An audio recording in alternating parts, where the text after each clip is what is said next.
dia punya khosois. Jadi ada keistimewaan atau kekhususan yang membedakan Muhammadiyah dengan komunitas muslim lainnya dalam merumuskan ijtihadnya atau pemikiran-pemikiran. Nah, Bapak Ibu sekalian, mungkin di awal ya saya karena barangkali ini adalah silaturahim pertama kali ya saya dengan PDM Kota Bekasi. Nggak tahu kalau sebelumnya pernah atau tidak ya. Saya akan menyampaikan dari prinsip-prinsip umumnya. Ya. Prinsip-prinsip umumnya dulu ya karena memang manhaj tarjih ini cukup panjang sebetulnya ya.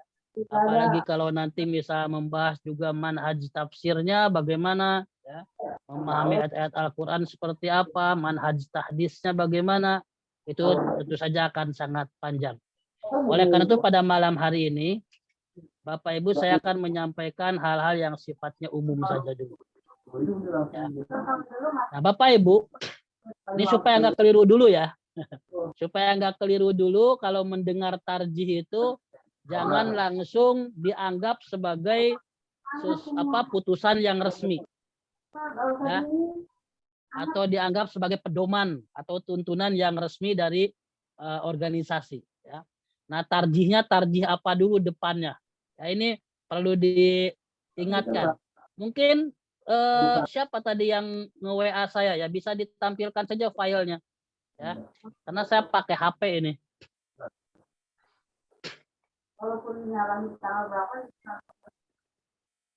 Nah ini ya.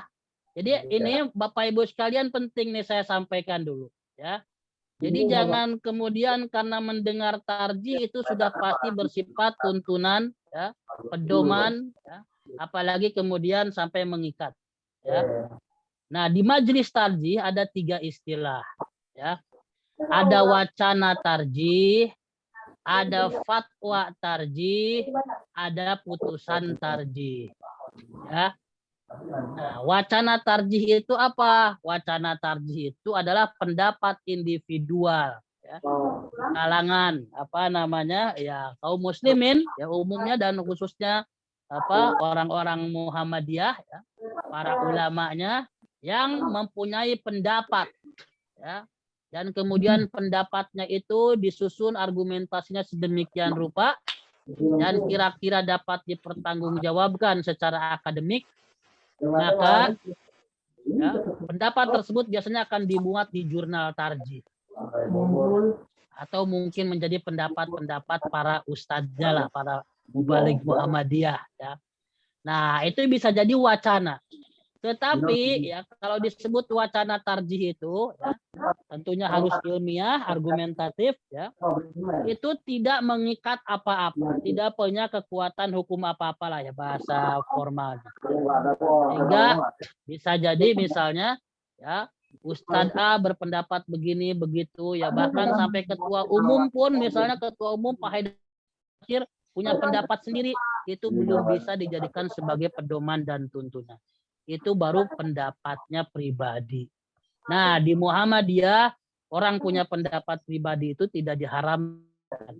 Silahkan Bapak Ibu ya kalau ada punya pendapat, yang penting argumentasinya kuat, silahkan didiskusikan, diwacanakan. Nah, ini yang disebut dengan wacana tarjih. Jadi sifatnya individual ya. Ini belum bisa jadi pedoman atau tuntunan ya. Nah, kemudian yang kedua ada fatwa tarjih. Nah, fatwa tarjih ini adalah pendapat kolektif tim fatwa majelis tarjih dan tajdid pimpinan pusat. Nah, perlu Bapak Ibu ketahui bahwa di Muhammadiyah yang boleh berfatwa itu hanyalah majelis tarjih dan tajdid pimpinan pusat. Ya. Jadi pimpinan wilayah seperti saya di Majelis Tarjih, walaupun saya ketuanya di PWM DKI, saya tidak bisa berfatwa. Atau misalnya divisi kajian di PWM DKI, di MTT-nya, ya Majelis Tarjihnya PWM DKI, tidak bisa berfatwa. Jadi yang bisa mengeluarkan fatwa resmi hanyalah Majelis Tarjih dan Tajdid pimpinan pusat melalui divisi fatwa.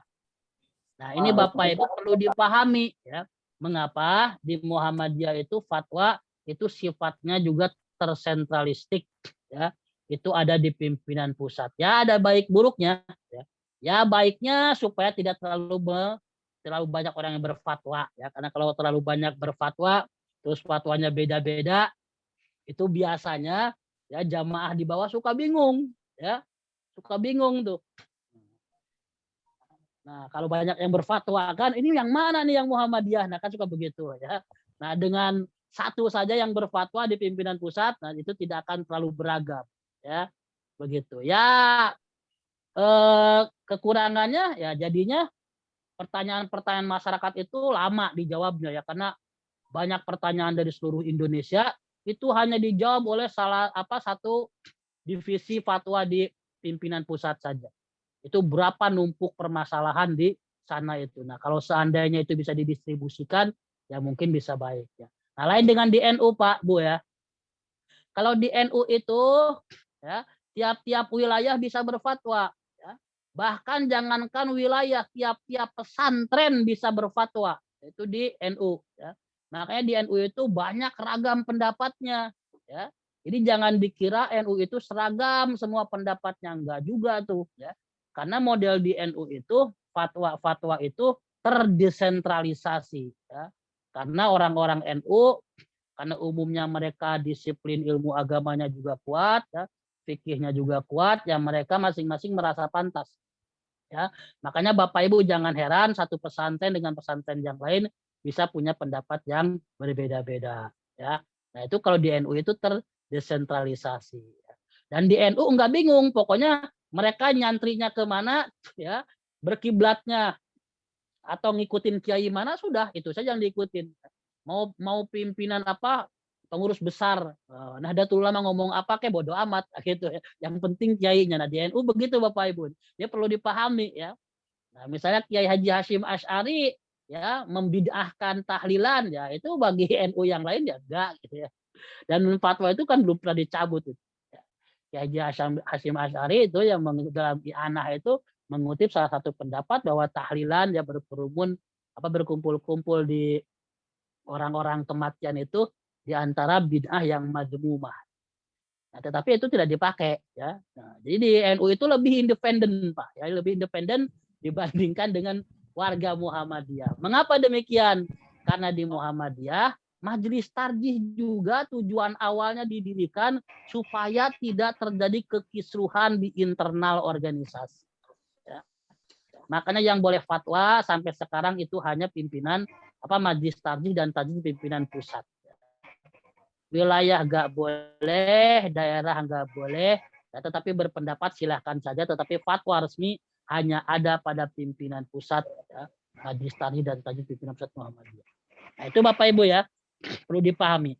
Dan fatwa ini sifatnya merupakan pedoman ya dari jawaban sementara. Jadi belum begitu mengikat. Ya. Jadi fatwa tarjih ini berupa pedoman ya, sementara ya, atas jawaban dari pertanyaan yang disampaikan ke pimpinan pusat ya Majelis Tarjih dan Tarjih pimpinan pusat ya. Jadi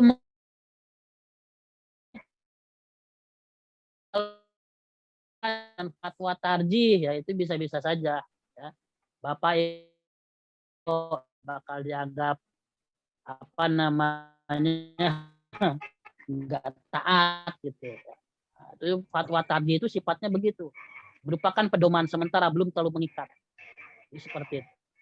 Nah, tapi kalau sudah namanya putusan tarjih, Bapak Ibu ya, kalau sudah disebut putusan tarjih maka itu kalau sudah ditanfiz akan menjadi pendapat resmi organisasi, bukan lagi menjadi pendapat majelis. Karena putusan tarjih ini prosesnya melalui musyawarah ulama Muhammadiyah se-Indonesia. Nah, ini jadi catatan ya. Musyawarah ulama Muhammadiyah se-Indonesia dengan kemufakatan. Ya. Kalau dalam musyawarah tersebut ternyata ada salah satu anggota musyawarah yang tidak sependapat, maka itu tidak bisa dijadikan sebagai putusan tarjih. Ya. Gitu Bapak Ibu ya. Putusan tarjih ini susahnya bukan main karena harus ijma, ya, mufakat seluruh ulama Muhammadiyah se-Indonesia. Ini ya luar biasa ya kalau Bapak Ibu mengikuti musyawarahnya. Nah, kalau sudah ulama Muhammadiyah se-Indonesia sepakat dan kemudian ditanfizkan oleh pimpinan pusat Muhammadiyah, maka itu mengikat kepada seluruh warga Muhammadiyah. Ya, yang berbeda dengan putusan tarjih tentu saja dianggap tidak taat secara organisasi. Ya, begitu. Kalau tidak mengikuti putusan tarjih. Jadi ini hasil yang sangat optimal di Muhammadiyah ya, melalui musyawarah yang berjenjang. Nah, begitu Bapak Ibu ya, kalau sudah jadi putusan tarjih mengikat. Oleh karena itu biasa disebut HPT, himpunan putusan tarjih. Cuma yang berkembang di jamaah kita itu baru HPT lama biasanya, paling ada HPT yang tebal itu ya 3. Sebetulnya HPT itu banyak sekali Bapak Ibu. Yang belum terdokumentasikan, dan silakan kalau Bapak Ibu mau bertanya tentang produk-produk ketarjihan ya, bisa melalui langsung situsnya saja ya, tarjih.or.id. Nah, baik Bapak Ibu sekalian, ini supaya tidak keliru ya. Supaya tidak keliru dulu membedakan produk-produk tarjih ya. Jangan disamakan. Ini punya konsekuensi ya dan daya ikat yang berbeda. Itu Bapak Ibu. Next, Pak. Nah, ini sudah lewat aja yang ini. Lewat. Nah, sekarang spiritnya gimana nih tarjih itu? Ya. Ini prinsip-prinsip umum tadi yang saya ingin sampaikan. Bapak Ibu sekalian, pertama ya, yang perlu disadari oleh Bapak Ibu sekalian, Muhammadiyah itu sejak lahirnya ya, itu mengemban ya, misi tajdid, misi pembaruan.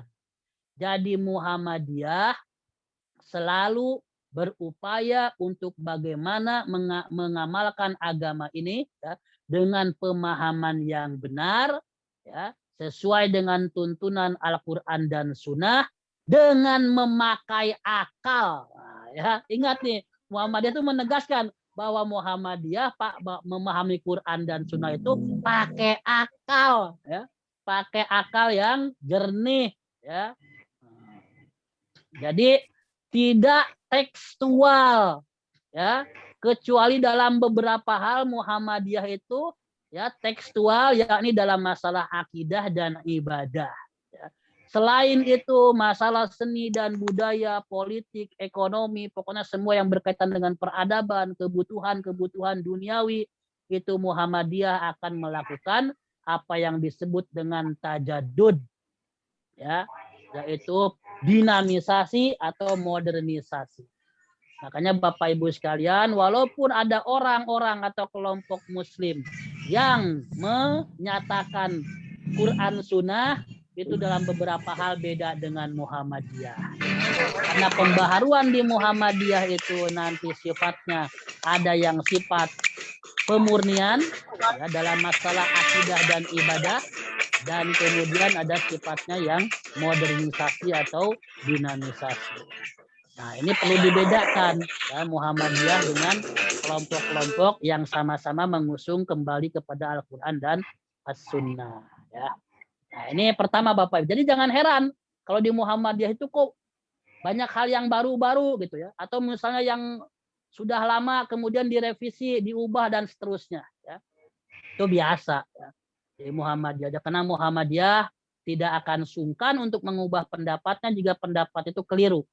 Ya, atau tidak lagi relevan, nah, maka Muhammadiyah akan mengubah pendapatnya. Ya, seperti misalnya dulu Bapak Ibu sekalian ya, mungkin yang pernah baca HPT 1 ya, HPT yang lama, Muhammadiyah di awal-awal pernah misalnya mewajibkan hijab. Ya. Diraih pembatas rapat kalau ada laki-laki dan perempuan, ya, ada ibu-ibu Aisyah dan segalanya. Nah, kemudian hijab dan tirai itu ya dimaknai berbeda ya, bukan lagi sebagai tirai ya dalam pengertian kain ya, tetapi tirai dalam pengertian bagaimana kita bisa mengendalikan pandangan ya. Jadi tidak perlu lagi Kalau ibu-ibu Muhammadiyah dan Aisyah pakai tirai, gitu, ya, pakai kain di antara mereka. Biasa sekarang sudah biasa. Ya. Dulu misalnya pernah juga diharamkan memasang foto Kiai Dahlan. Kemudian setelah ilatnya berubah, perkembangannya berubah, maka kemudian memasang foto Kiai Ahmad Dahlan dan tokoh-tokoh Muhammadiyah lainnya diperbolehkan dan seterusnya. Ya. Nah, jadi tajdid ini mengalami dinamisasi. Nah, kemudian Bapak Ibu sekalian yang perlu diingat juga di Muhammadiyah di dalam tarjih itu spirit toleransi. Ya. Makanya Bapak Ibu sekalian, kita ini warga Muhammadiyah punya pendapat sendiri, punya prinsip sendiri.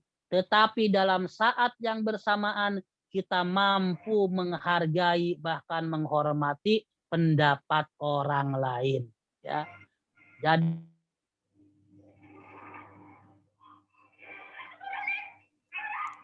jangan sampai warga kita ya, apalagi kemudian dibid'ah-bid'ahkan, dineraka-nerakakan, nah gitu.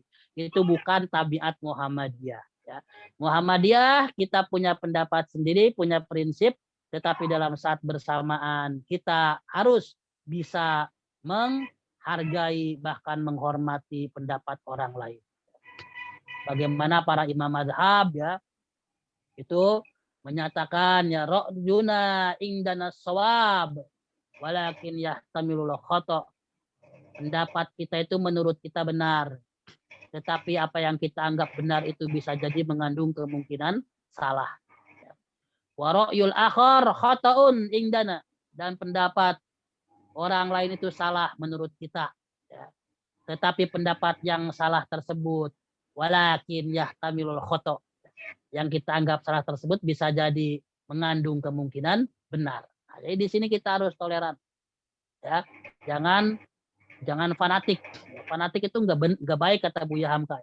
Fanatik itu kayak kata Buya Hamka nggak ada baik-baiknya, sama sekali tidak mencerminkan kesalehan, sama sekali tidak mencerminkan intelektualitas.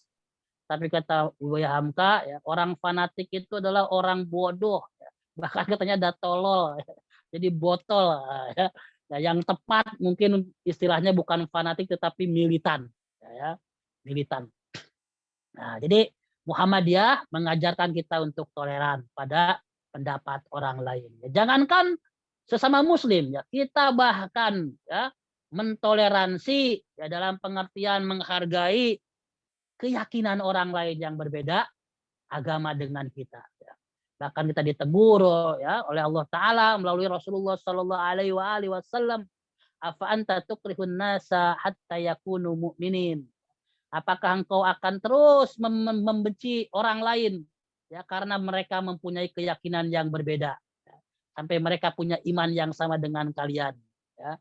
Jadi kepada yang lain agama aja kita tidak boleh benci, apalagi kepada sesama Muslim. Nah, ini penting Bapak Ibu sekalian supaya mubalig kita itu kalau dakwah nggak nabrak-nabrak, nggak seradak seruduk, ya, main bid'ah-bid'ahkan aja, ya, main syirik-syirikan aja. Nah itu hati-hati. Ya. Makanya Majelis Tarjih jarang sekali menggunakan istilah-istilah yang sensitif, ya, seperti istilah bid'ah itu. Coba Bapak Ibu baca ya di dalam putusan-putusan tarjih itu jarang sekali digunakan kata bid'ah itu. Ya. Nah, mengapa demikian? Karena memang sangat sensitif. Nah, jadi toleran ini harus dipegang teguh. Masih slide yang tadi Pak, masih slide yang tadi. Kemudian kita harus terbuka. Dalam pengertian apa? Para ulama Muhammadiyah ya, itu karena tadi toleran maka terbuka. Terbuka apa maksudnya? Terbuka untuk dikritik. Ya. Muhammadiyah enggak merasa memutlakan kebenaran. Ya. Itu optimal yang dapat dicapai pada saat itu. Kemungkinan kekeliruan itu ada. Kemungkinan kesalahan itu ada. Kemungkinan yang terlewat itu ada. Dan kemungkinan perubahan zaman, perubahan situasi dan kondisi juga akan memungkinkan perubahan fatwa atau putusan. Nah, sebagaimana prinsip para ulama, ya, hukum itu bisa berubah karena perubahan waktu, perubahan tempat, perubahan situasi dan kondisi, bahkan perubahan tradisi dan motivasi. Tagoyurul ahkam, bitagoyuril azminah wal amkinah wal ahwal, wal niat, bahkan kata Ibnu Qayyim al-Jauziyah, wal awaid, dan tradisi atau kebiasaan masyarakat. Nah, jadi Bapak Ibu sekalian, kalau ada orang ngeritik kita jangan marah, ya. Biasa saja gitu ya, sehingga tinggal dia minta saja untuk menyajikan kritiknya dengan penuh tanggung jawab, ya, dengan ilmiah. Gitu ya. Jadi jangan marah kalau dikritik, ya. Nah, biasa saja, ya. Nah, karena kita juga belum tentu kan benar. Yang penting sudah berijtihad, sudah berittiba, karena kalaupun salah tentu Allah Subhanahu wa taala, ya, sebagaimana kata Rasulullah, tetap orang yang berijtihad itu punya pahala 1, ya. Dan kalau 2 punya pahala, kalau benar punya pahala 2, ya. Fa in asaba falahu ajrun, fa in akhta falahu ajrun wahid. Kemudian prinsip yang keempat, ingat Bapak Ibu sekalian, non mazhab, bukan anti mazhab. Ini ingat ya Bapak Ibu ya. Muhammadiyah tidak anti mazhab. Muhammadiyah hanya tidak mengikatkan diri pada satu mazhab, Bapak Ibu ya. Jadi jangan keliru, makanya jangan heran Muhammadiyah dalam pendapat-pendapatnya selalu mengutip pendapat para imam mazhab, para ulama mazhab. Hanya saja di Muhammadiyah semua mazhab-mazhab itu diperlakukan, didudukan dalam posisi yang sederajat, ya, tidak diistimewakan salah satunya. Nah, ini yang perlu dipahami. Muhammadiyah tidak anti madhab. Ya. Muhammadiyah bahkan menjadikan pendapat-pendapat para imam madhab dan para ulama madhab itu, ya, sebagai pertimbangan dalam merumuskan ijtihadnya. Ya. Beda dengan yang anti mazhab. Kalau anti mazhab mereka sama sekali nggak mau, ya, misalnya menoleh, ya, atau membuka kitab-kitab para ulama masa lalu, ya. Dulu saya masih ingat, ya, Ustadz Ja'far Umar Tholib, ya, masih hidup apa enggak ya Ustadz Ja'far Umar Tholib itu. Dulu beliau sempat, ya, meremehkan, katanya Muhammadiyah itu ya mungkin nggak baca kitab katanya, ya, atau enggak kenal para ulama, tapi ketika beliau mengikuti salah satu musyawarah tarjih, beliau kaget ada satu mobil truk besar katanya yang mendekati arena muktamar. Ketika dibuka truk itu isinya kitab semua. Nah, dari situ kata Ustadz Umar Ja'far Tholib, ya, waktu saya berkunjung ke rumah beliau, ya, di Jogja sana, di pesantren Ihya Sunnah kalau tidak salah namanya, ya. Itu beliau baru percaya katanya. Orang Muhammadiyah itu pada bisa baca kitab, ya, dan orang Muhammadiyah itu menghormati para ulama, ya. Nah, jadi kita non mazhab bukan anti mazhab, Bapak Ibu, ya. Ini perlu dipahami bersama-sama, ya. Nah, dan yang terakhir itu sifatnya tuntunan. Mengapa ini saya perlu disampaikan? Bapak Ibu kalau sudah menjadi putusan itu biasanya dirumuskan dengan sederhana, ya. Nah, kadang-kadang perdebatan dalam masa diskusi itu tidak disajikan karena akan kepanjangan, ya. Nah, kenapa demikian, ya? Nanti kalau sudah jadi putusan itu supaya gampang diamalkan, orang awam tidak terlalu bingung, ya, membacanya. Oleh karena itu, ya, keliru kalau ada orang bilang, kok Muhammadiyah itu ijtihadnya ringkas-ringkas, ya, sederhana gitu, nggak menyebutkan pendapat-pendapat ulama terdahulu. Itu dalam kesimpulannya, ya, dalam prosesnya tetap disebutkan, ya. Oleh karena itulah biasanya langsung pada intinya, ya, kalau misalnya sudah itu bersifat putusan. Nah, ini perlu Bapak Ibu pahami bersama. Jadi kalau mau detail, ya datanglah, ke majelis tarjihnya, atau silahkan misalnya lihat proses musyawarah ulama tarjihnya, proses muktamar, ya, ulama tarjih. Nah, itu bisa dilihat dari draft-draft yang disusun oleh panitia, itu berseliweran pendapat dari sana sini. Begitu Bapak Ibu, ya. Next, Pak. 10 menit lagi nih waktu saya. Nah, ini Bapak Ibu sekalian, ya, perlu diingat-ingat, ya, klasifikasi tajdid di Muhammadiyah, ya, tadi sudah disampaikan. 1 ada purifikasi atau pemurnian, Yang dimurnikan itu akidah dan ibadah mahdo saja. Ya.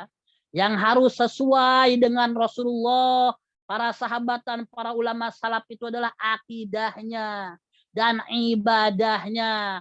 Kita harus sama persis upayakan gitu ya. Makanya di sini dalam dua hal ini kita nengok ke belakang, nengok ke masa lalu. Maka kalau ada yang bilang Muhammadiyah itu gerakan salafiyah, juga tidak salah. Ya. Mengapa? Karena urusan ibadah dan akidah itu Muhammadiyah mengikuti para ulama salafus sholih. Ya. Semurni-murninya tanpa dicampuri oleh kesyirikan dan bid'ah. Ya. Nah ini ada sisi purifikasi. Ya. Tetapi dalam bidang ibadah ghair mahdo, cara berpakaian, ya yang penting menutup auratnya. Ya. Model pakaiannya nggak masalah ngikut siapa. Mengapa demikian? Karena model pakaian itu bukan urusan para nabi. Para nabi dan para rasul tidak diutus untuk menjadi desainer. Yang jadi desainer mah cukuplah Irfan Gunawan dan teman-temannya. Ya. Nah jadi yang penting prinsipnya saja. Ya. Pakai pakaian itu ibadah, tapi ibadah ghair mahdo. Ya, prinsipnya saja menutup aurat, modelnya silahkan. Ya. Silahkan. Yang penting prinsipnya dipakai. Apalagi dalam masalah muamalah duniawiyah. Ya. Nah itu mengalami dinamisasi atau mungkin perubahan-perubahan yang disesuaikan dengan kebutuhan zaman. Ya. Next Pak. Next slide Pak Ikhwan. Nah, Bapak Ibu, ini minimal ya. Kalau baca Al-Qur'an dan baca hadis nih, Bapak Ibu ya, kalau bisa mah itu bisa mengelompokkan ini ayat hadis apakah kelompok akidah, apakah kelompok ibadah, ya, atau ini kelompok muamalah, ya. Satu lagi akhlak sebetulnya ya, karena akidah dan akhlak itu biasanya suka disatukan, ya. Nah ini penting supaya enggak ketuker-tuker mana yang harus diperbaharui, mana yang enggak. Ya. Kalau masalah akidah jangan diperbaharui. Ya. Muhammadiyah sudah mantap bahwa agama yang benar itu, agama yang diakui itu cuma Islam. Ya. Makanya Muhammadiyah enggak pernah berpendapat semua agama itu sama. Enggak ada itu. Ya. Bahkan menurut Muhammadiyah itu enggak ada agama lain selain Islam. Sejak zaman Nabi Adam hingga terakhir nanti yaumil akhir, agama itu cuma Islam. Agama-agama yang lain itu cuma buatan atau nama-nama yang dibuat berdasarkan para pengikutnya atau para suku ya, seperti Yahudi, ya Nasrani dan seterusnya. Ya. Jadi dalam masalah akidah Muhammadiyah mantap ya. Nggak boleh diutak-atik itu ya. Kata Allah, para malaikat punya sayap ya. Masna wa sulasa wa ruba. Ada dua, ada tiga, ada empat. Jadi kalau dengar masna wa sulasa wa ruba jangan mikirnya poligami terus. Ingat-ingat juga masalah jumlah sayap malaikat. Nah, karena kata Allah ya, malaikat itu bersayap ya kita percaya pokoknya malaikat itu bersayap. Mengapa demikian? Allah yang bilang dalam Al-Qur'an ya. Ja'ilil malaikati rusulan bi ajnihatin. Masna wa sulasa wa ruba dan seterusnya ya di dalam surah Fatir. Jadi kata-kata Al-Qur'an begitu ya sudah begitu ya. Nah, kalau ibadah bedain ibadahnya ini ibadah mahdoh atau ghair mahdoh ya. Kalau ibadah mahdoh jangan ngarang-ngarang, nggak boleh ada bid'ah di sana ya. Kalau ibadahnya ghair mahdoh bolehlah kita berkreasi, berinovasi ya. Nah, kalau dalam masalah muamalah boleh kita berkreasi, berinovasi sebanyak-banyaknya, sebagus-bagus ya. Nah, ini jadi kalau baca Al-Qur'an, baca hadis ya. Kalau bisa, kalau mampu kelompokkan dulu. Apa ki kok dapur? Kabeh resik ya. Baik, next slide, Pak. Iya. Next. Kan ada sampai kamar mandi ini ya ngembang tidak. Next slide, Pak. Ya. Ini kenapa penting ya membagi-bagi itu? Karena begini Bapak Ibu. Untuk masalah akidah sekali lagi, nah ini yang perlu ini prinsip umum ya. Dalam masalah akidah Muhammadiyah itu strict, tekstual ya. Dan dalil yang dipakai hanya bersumber dari Al-Qur'an dan hadis mutawatir. Jadi Bapak Ibu kalau dalam masalah akidah tanya kepada ustadznya, Ustadz itu ada nggak di dalam Al-Quran? Ya. Kalau ada di dalam Al-Quran, ya secara sharih meyakinkan, ya, maka itu bisa dijadikan sebagai ayat-ayat yang dijadikan dalil untuk masalah akidah. Oh, di Quran nggak ada katanya ini, ya. Tapi ini Ustadz kok ngomongin masalah hal yang bersifatnya keyakinan, ya. Misalnya masalah sejarah, masalah ketuhanan, masalah surga neraka, masalah tanda-tanda kiamat. Kalau tidak ada di dalam Al-Quran, paling tidak ada pada hadis yang sahih dan mutawatir. Nah, ini catatan penting, Bapak Ibu ya. Jadi di Muhammadiyah itu, kalau dalam masalah akidah, hadisnya bukan hanya sahih, tapi harus mutawatir. Artinya diyakini kebenarannya, ya diyakini sumbernya berasal dari Rasulullah Shallallahu Alaihi Wasallam. Para ulama hadis memberikan beberapa kriteria tentang hadis mutawatir ini, diantaranya adalah jumlah yang meriwayatkannya tidak boleh kurang dari 10 dalam setiap tabaqat, dalam setiap tingkatan atau level periwayat hadis. Ya. Nah, jadi jangan sembarangan kalau masalah akidah, ya.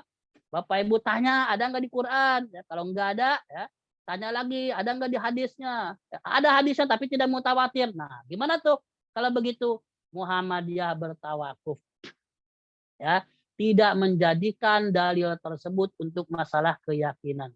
Ya. Tetapi Muhammadiyah juga tidak dalam berposisi menolak hadis-hadis tersebut. Kita serahkan itu pada Allah Subhanahu wa Ta'ala, ya, tentang kebenaran.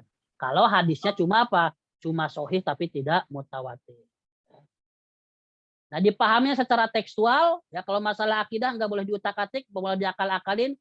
Dan takwil, Bapak Ibu, ya, takwil diperlukan, ya, takwil itu mengalihkan pada makna lain, ya, daripada makna yang zahir, ya, jika menyangkut kemahasucian Allah Subhanahu wa Ta'ala. Ya. Misalnya aja ayat yang populer, misalnya yadullahi fauqa aydihim. Ya, yad Allah di atas yad mereka. Ya, di atas, ya, yad mereka. Yad di situ apa itu? Ya. Nah, kalau orang-orang yang letterlek, ya, itu akan mengartikan yad itu tangan. Ya. Tetapi karena Muhammadiyah itu sebagaimana ya para ulama salaf, ya, mengkhawatirkan terjadinya iltibas, ya, kerancuan berpikir orang-orang awam, maka yad itu biasa diartikan dengan kekuasaan, dengan power, ya, bukan dengan tangan. Ya. Nah, ini untuk apa? Untuk menghindarkan kesalahan orang, ya, pikiran orang nanti akan menyamakan Allah itu seperti makhluk. Ya. Nah, pikiran-pikiran seperti itu akan diminimalisir dengan cara apa? Dengan cara mentakwil. Misalnya tangan itu yad itu jangan diartikan tangan. Ya. Memang tangan itu salah satu arti dari yad, tapi yad bukan satu-satunya, ya, arti daripada tangan itu sendiri. Ya, ini perlu dipahami, makanya ini bahasa Arabnya harus kuat, ya, balagohnya harus baik, ya, gitu. Nah, pertanyaan-pertanyaan ini muncul karena Islam mulai tersebar ke berbagai negara yang tidak akrab dengan tradisi bahasa Arab. Ya. Nah, begitu ini ulama-ulama dahulu nggak pernah mendiskusikan masalah ini karena sudah paham betul apa yang dimaksud. Nah, kalau dalam masalah ibadah agak ringan, ya, itu sumbernya Al-Quran, hadis, ya. Nah, tapi hadisnya boleh sahih, bahkan boleh cuma hasan saja, ya, untuk masalah ibadah, ya, dan dipahami secara tekstual. Tidak boleh diotak-atik. Masalah ibadah mahdoh, Bapak Ibu sekalian, Muhammadiyah nggak mau pakai ngarang-ngarang. Ya. Kalau dalam hadisnya takbir itu begitu, ya sejajar dengan telinga, ya udah sejajar dengan telinga. Kalau ada hadis lain yang memang juga berbeda, nggak apa-apa, asal hadisnya juga sama-sama sahih. Ya. Kenapa Muhammadiyah mengangkat telunjuknya, berisyarat telunjuk pada tahiyat itu kok langsung di awal pada saat baca tahiyatulillah, ya. Itu karena memang hadisnya bunyinya begitu, ya. Begitu duduk Rasulullah kemudian wa asyara bi isba'ihi, memberikan berisyarat dengan salah satu jaring atau telunjuk, bisa babat. Jadi harus tekstual yang mahdoh ini, Bapak Ibu ya. Jadi kalau ditanya kenapa Muhammadiyah nggak pakai usoli, udah saja jawaban gampangnya. Karena usoli itu ada dalam hadisnya, gitu aja. Gampang itu begitu. Nah, lain dengan saudara-saudara kita yang pakai kias dalam masalah ini. Nah, kenapa orang NU itu pakai usoli? Itu pakai kias, Bapak Ibu ya. Mengkiaskan pada ibadah haji. Misalnya saja yang kalau ibadah haji itu kan dilafazkan, ya, labbaika hajjan wa umrotan misalnya, jadi bisa diucapkan. Nah, kata mereka kalau ibadah haji juga bisa dilafazkan, berarti niat sholat juga katanya bisa dilafazkan. Nah, lain dengan Muhammadiyah yang tidak mau memakai kias dalam masalah ibadah. Kalau ibadah guer mahdoh itu kontekstual, ya, jangan dipahami secara tekstual. Kalau ibadah mahdoh, misalnya perang, ya, perang dulu Nabi Muhammad pakai tombak, pakai panah, iya dulu, ya. Kalau sekarang perang ya terus kapan, ya. Pakai panah kapan menangnya, ya dari jauh kita sudah bom sama orang. Nah, ini guer mahdoh itu sifatnya kontekstual. Nah, kemudian dalam bidang muamalah Muhammadiyah itu gimana? Ya, lebih longgar lagi. Al-Quran, Sunnah, dan bahkan faktor-faktor peradaban, kebudayaan, ya, kontekstualisasi pada sebuah peradaban itu bisa menjadi dalil, ya, untuk merumuskan merumuskan produk-produk hukum. Oleh karena itu dalam masalah muamalah Muhammadiyah kontekstual, fleksibel, dan progresif. Di sini banyak hal-hal yang misalnya ya bid'ah, yang hasanah, gitu ya. Kalau orang lain disebutkan bid'ah hasanah. Ya. Inovasi ini di. Baik Bapak Ibu, itu prinsip-prinsip umumnya, ya. Jadi saya kira kalau diterangkan semua ini nggak bakal selesai ini, ya. Saya kira kita saja dulu pada malam hari ini. Mudah-mudahan nanti akan ada pertemuan lagi entah kapan, ya. Kita PDM membedakan untuk melanjutkan kajian tentang tafsir. Nah, ini masalah prinsip-prinsip umum ini juga banyak diketahui oleh warga Muhammadiyah, sehingga banyak ditemukan misalnya warga Muhammadiyah mubalik kita kadang-kadang dakwahnya itu salah orang dan seterusnya. Itu tidak sesuai dengan manhaj yang dianut di Muhammadiyah. Saya kira demikian Pak Ikhwan, ya, untuk pengantar saja diskusi pada malam hari ini. Silahkan kalau misalnya ada yang perlu disampaikan, ya, komentari atau sekedar tanya jawab. Kalau saya bisa, saya akan sampaikan apa yang saya tahu. Demikian, wallahu taala a'lam, billahi fi sabilil haq fastabiqul khairat. Wassalamualaikum warahmatullahi wabarakatuh.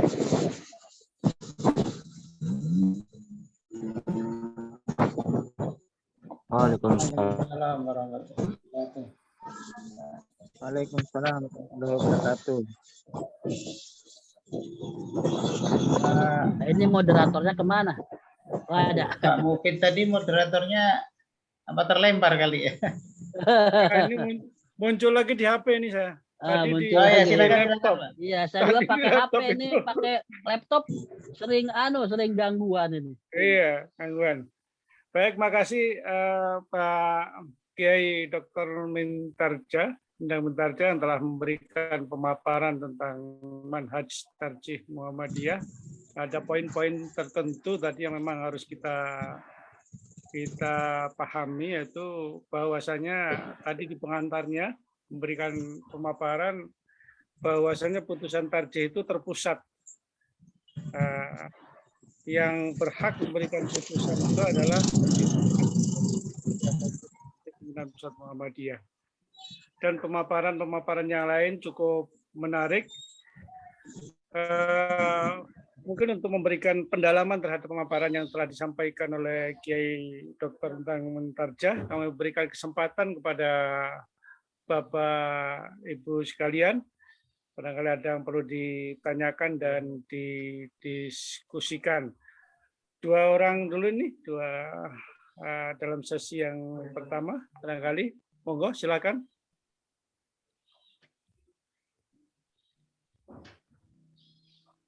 Ada Bapak Ibu?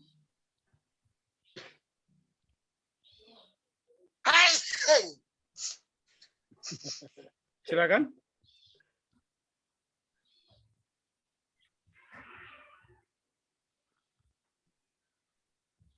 Jangan-jangan malah pusing nih dengar manhaj ini.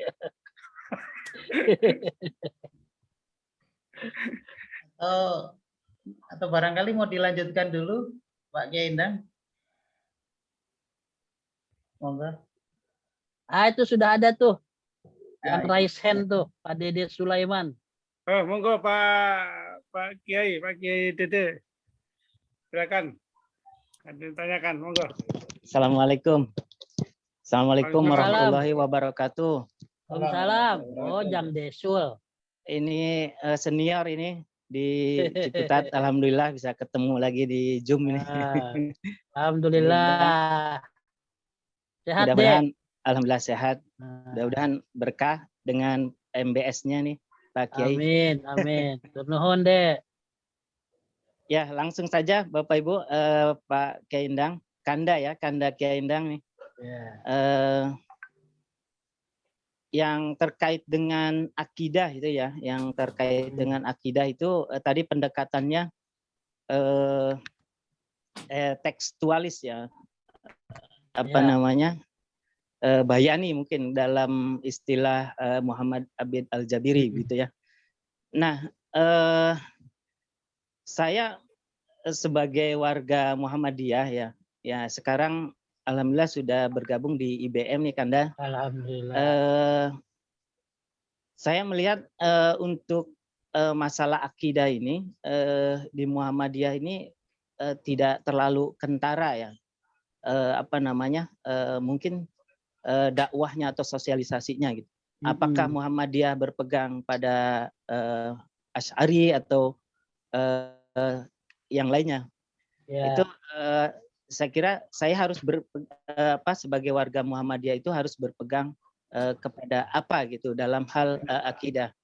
Nah, kemudian yang kedua soal ibadah mahdo itu banyak sekali saya kira putusan-putusan tarji yang memang sudah baku ya. Tetapi memang saya lihat di masyarakat itu di warga Muhammadiyah sendiri tidak seragam nih Kanda Kiai. Tidak seragam dalam penerapannya. Nah, problemnya apa? Saya kira itu saja yang bisa saya tanyakan. Terima kasih. Syukran lakum. Assalamualaikum warahmatullahi wabarakatuh. Waalaikumsalam warahmatullahi wabarakatuh. Terima kasih, Kang Dede Sulaiman. Ya, ini aktivis juga, alhamdulillah. Pertama, kenapa dalam masalah akidah itu Muhammadiyah jarang bahas ya? Dan mungkin juga karena jarang dibahas, nggak jelas jadinya. Nah, pertama begini, karena akidah itu kan sesuatu yang baku ya, kemudian istilahnya sawabit, ya, tidak berubah. Ya. Jadi akidah itu nggak perlu lagi pembahasan ya, muter-muter gitu. Jadi akidah itu sifatnya tetap ya, kita tinggal mengikuti ya apa yang telah disampaikan oleh Allah dan Rasulnya. Ya. Nah, sehingga tidak perlu terjadi banyak diskusi sebetulnya, udah aja ikuti bagaimana Rasulullah SAW ya mengajarkan tentang masalah akidah ini. Ya. Oleh karena itu kan di sini sangat minim sekali ya, bahkan tidak ada istilah dinamisasi, tetapi yang ada dalam masalah akidah adalah pemurnian. Lah terus gimana Mas? Ya, kita tidak akan terjebak pada apakah ini akidahnya Asy'ariyah ya, apakah Maturidiyah ya, apakah kemudian Mu'tazilah ya, seperti kata dosen UIN yang dimarah-marahin itu. Katanya Muhammadiyah ini akidahnya Mu'tazilah, makanya maju katanya. Ya, nyebut majunya sih kita senang, tapi pas dianggap Mu'tazilah kita juga agak mengerutkan kening. Ya. Jadi Muhammadiyah dalam masalah akidah pun tidak bermazhab ya. Tidak seperti misalnya NU menyatakan bahwa akidah mereka itu Asy'ariyah ya. Kemudian bahkan mereka bertasawuf pun jelas tasawufnya itu Junaid al-Baghdadi ya, banyak juga ngikutin Imam Al-Ghazali. Muhammadiyah tidak bermazhab dalam berbagai jenis ya, beragama itu, ya. Jadi murni Muhammadiyah belajar kepada para ulama mazhab seluruhnya, mana empat mazhab itu yang sesuai dengan ya, semangat Al-Quran dan Sunnah, ya. Sebagaimana yang dipahami oleh Rasulullah SAW, ya, para sahabatnya atau para generasi salafus soleh, itu yang kita ikuti, gitu ya. Nah, misalnya begini, ya, contoh tadi menggunakan takwil, ya, takwil dalam masalah zat Allah Subhanahu Wa Taala. Itu mengapa demikian? Nah, takwil itu mungkin beberapa mazhab akidah memakainya juga, ya. Asy'ariyah, Maturidiyah, Mu'tazilah itu memakai mazhab takwil, ya, memakai takwil untuk masalah akidah, ya. Tapi Muhammadiyah bukan Asy'ariyah, ya. Karena nanti kita akan beda juga dalam masalah akidah yang lainnya, ya gitu. Kita juga tidak Maturidiyah murni, ya, walaupun banyak ya yang kesesuaian Muhammadiyah dengan Maturidiyah itu karena memang fungsi akalnya lumayan dominan juga di Maturidiyah, ya. Nah, kemudian dengan Mu'tazilah ya banyak kemiripan-kemiripannya, tetapi beberapa kita beda dengan Mu'tazilah, ya, gitu. Nah, jadi dalam hal ini Kang Dede ya, itu dalam akidah pun kita sama. Kita tidak bermazhab pada mazhab-mazhab akidah yang ada. Ya, termasuk Syiah gitu apalagi, ya gitu. Kita sama sekali beda dengan mereka. Nah, oleh karena itu, mengapa masalah akidah ini patokannya yang penting apa? Qur'annya gimana? Ya, Qur'annya gimana? Hadisnya ya kalau itu mutawatir seperti apa? Udah ikutin saja. Ya. Misal, nah ini mungkin beberapa nggak tahu nih ya. Misalnya saja kalau ditanya Nabi Isa itu wafat apa belum itu? Ya. Itu kalau orang awam misalnya ya, masyarakat umum akan menyatakan ya banyak mengikuti pendapat ya di sebagian Asy'ariyah juga pada umumnya bahwa Nabi Isa itu masih hidup. Ya. Nah, memang itu dalam beberapa hadis ahad begitu.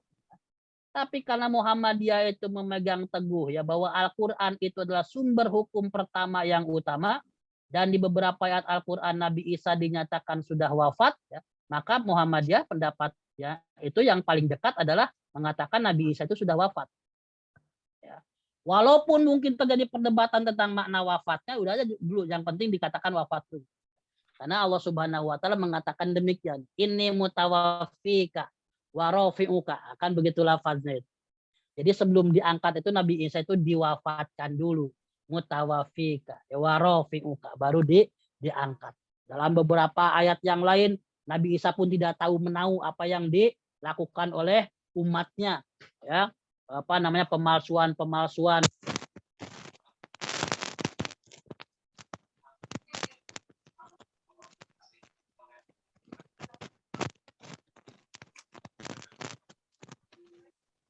Hilang suaranya.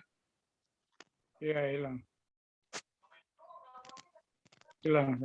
Tidak kedengaran Pak Kiai? Oh, hilang. Suaranya. Tes. Sudah.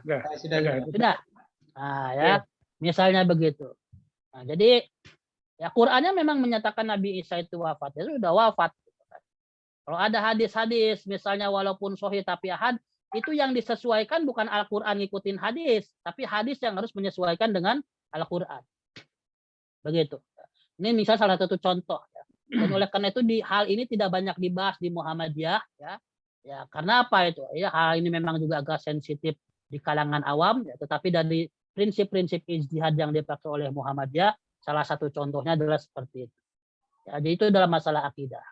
Nah, kemudian mengapa dalam masalah ibadah kok warga kita jamaah Muhammadiyah masih banyak yang nggak tahu, ya, yang nggak seragam, nggak seperti yang dituntunkan oleh putusan tarjih, ya.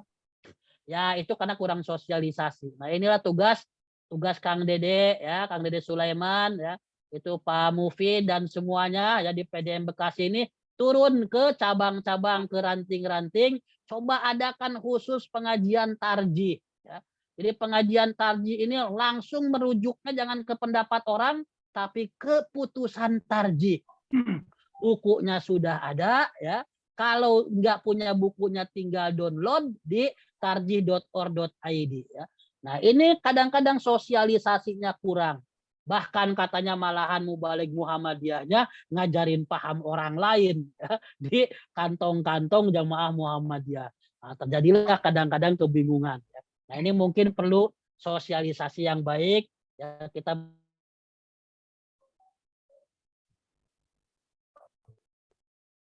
menerjunkan para putusan-putusan tadi. Begitu Kang Dede ya. Jadi nanti silakan digencarkan dakwahnya di PDM kota. Nah, ya ini supaya pengajian tarjihnya supaya hidup ya.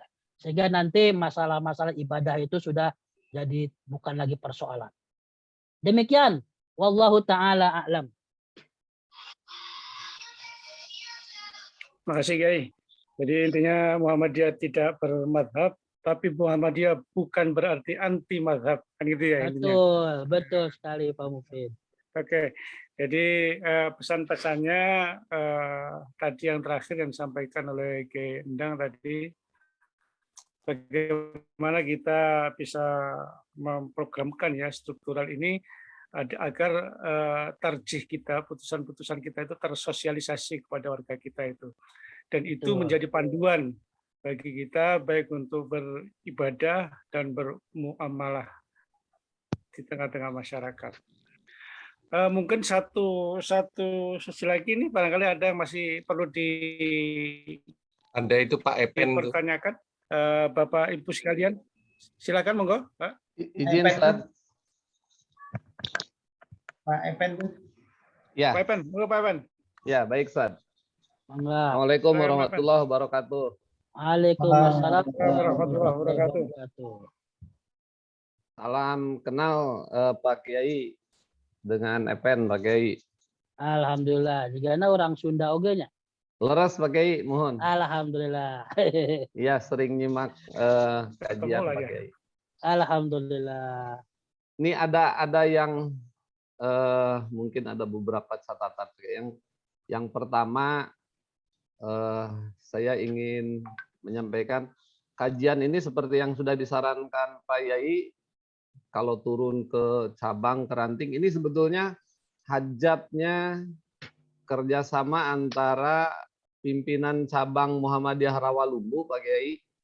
Jadi ini PCM nih yang mengadakan kegiatan bersama-sama dengan IBM nih Pak Yai. Oh gitu ya, ini bukan PDM-nya malah ya?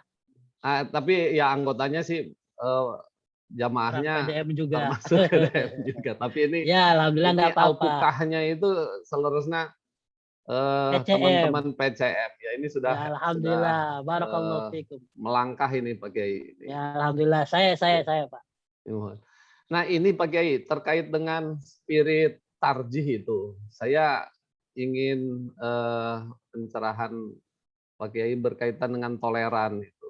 Jadi tadi disitir juga tuh berkaitan dengan bagaimana Kiai Hasyim Asy'ari itu terkait sikapnya terhadap misalnya takjiah gitu ya, terhadap orang yang meninggal. Tadi Pak Kiai menyitir sedikit itu berkaitan dengan sikap beliau apa sebetulnya yang fundamental di situ gitu ya. Nah saya ingin pencerahan nih karena kan di kita ada dakwah kultural tuh Pak Kiai.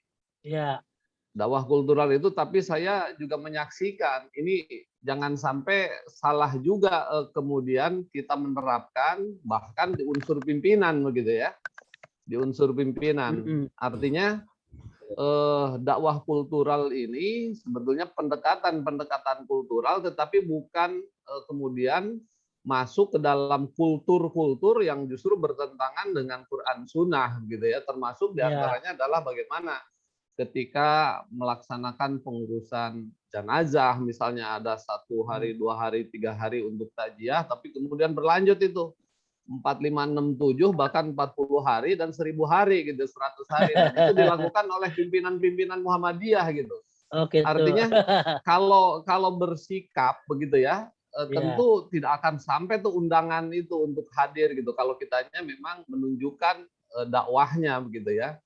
Tapi kalau misalnya kita baur juga dengan pelaksanaan semacam itu, tapi dengan dibungkus bahwa ini kita toleran gitu ya, kita toleran. Nah, mohon pencerahan nih Pak Kiai, ini saya masih juga ingin mendapatkan yang lebih clear tentang dakwah kultural yang dimaksudkan oleh tarjih itu.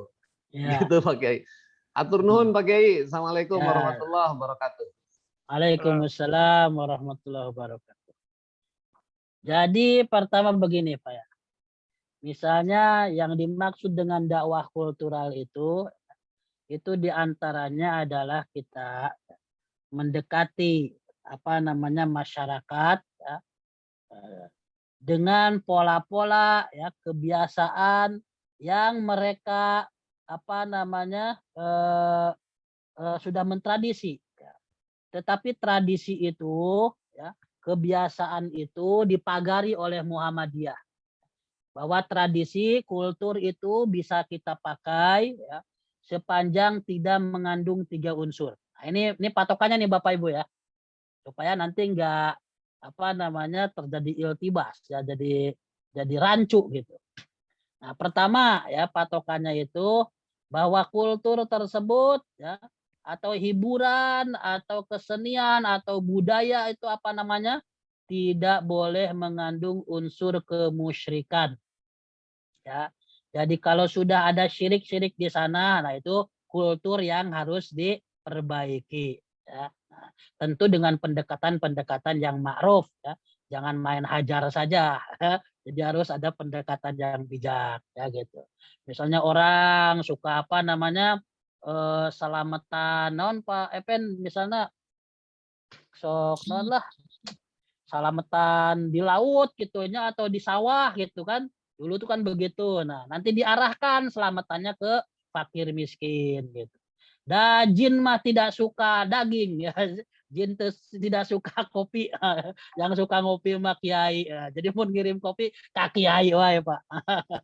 Tong kajin. Ya. Nah, jadi diarahkan sedekahnya bukan ke Dewi Sri tapi ke fakir miskin. Ya, misalnya begitu. Jadi pertama itu tidak boleh mengandung unsur kemusyrikan. Kemudian yang kedua tidak boleh mengandung unsur kemaksiatan. Ya.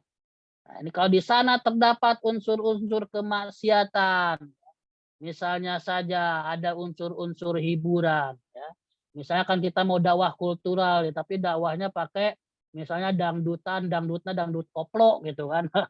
Anu joget tuh para rugu, nah itu jangan ya. Pakailah dangdutnya dangdut Haji Roma Irama gitu ya. Nah, jadi yang kemaksiatan ini nomor 2, ya, jadi hindari ya.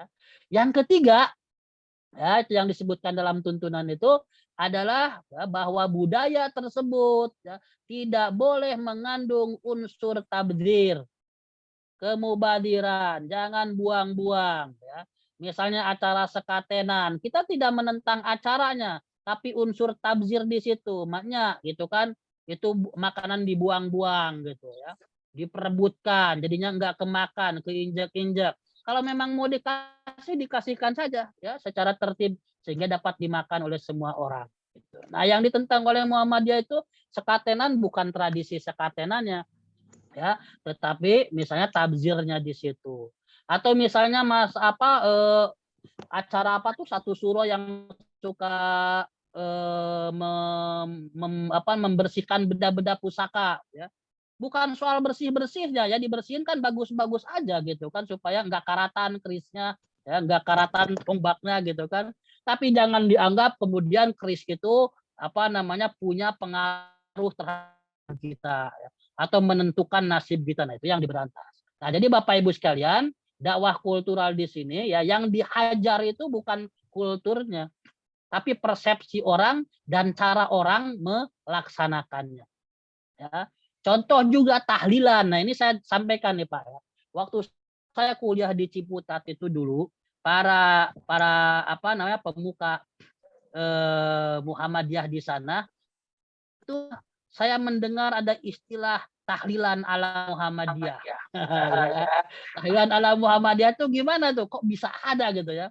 Nah, karena yang ditentang oleh kita itu bukan tahlilannya katanya.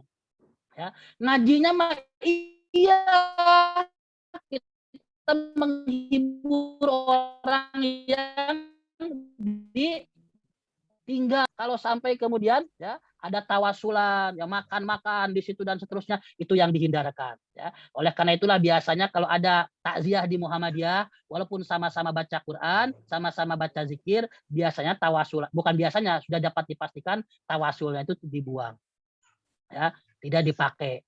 Kemudian makanannya tidak di situ, biasanya dibungkus, gitu ya. Kan nggak apa-apa kalau dibungkus ya. Kan yang yang disebutkan dalam hal di situ al-ijtima wan sun'at ta'am ya, di ahli mayit al-Bazili. Walaupun itu memang juga banyak diperselisihkan ya hadis tersebut.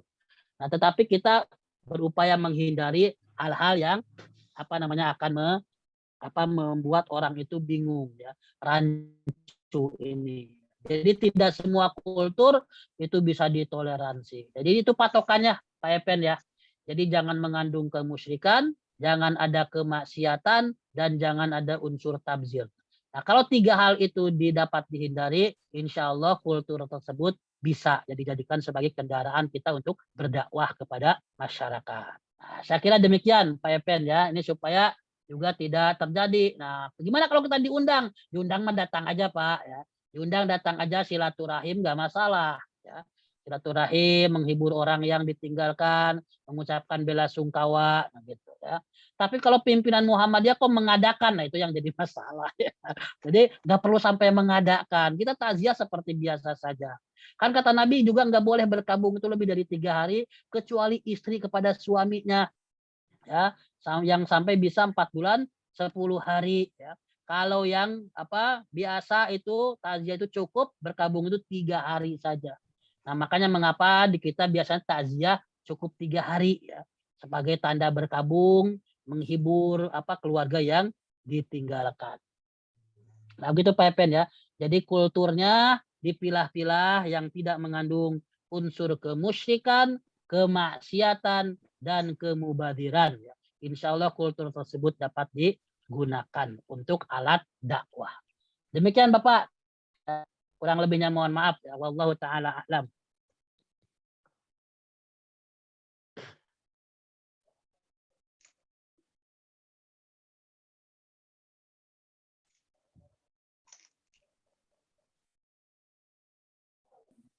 Silakan kalau ada yang lain.